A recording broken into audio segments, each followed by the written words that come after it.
I think one of the biggest sort of sleeping giants that nobody really talks about yet, because it's not really too public, is a project called Dfinity, D-F-I-N-I-T-Y.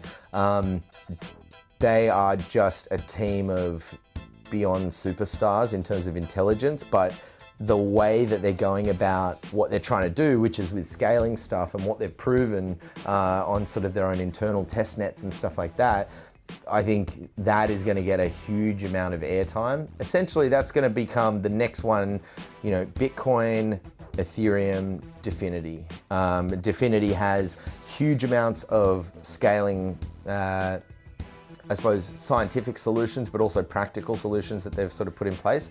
But also, like, Ethereum is so big because writing smart contracts on Ethereum is really basic in terms of they've got, you know, their own scripting language. They now you can now write them in Python as well, or Pytherium, I think they've called it, which is kind of their adaptation. But they've got Solidity, which is sort of like JavaScript. Dfinity is doing all that, but they're also allowing complete native languages, so Java, C#, C++, all that stuff, which I'm assuming is to attract more developers and sort of simplify the whole process for making innovative things on top of the platform. Still, not saying that'll displace it, but I think Dfinity is really interesting to look out for.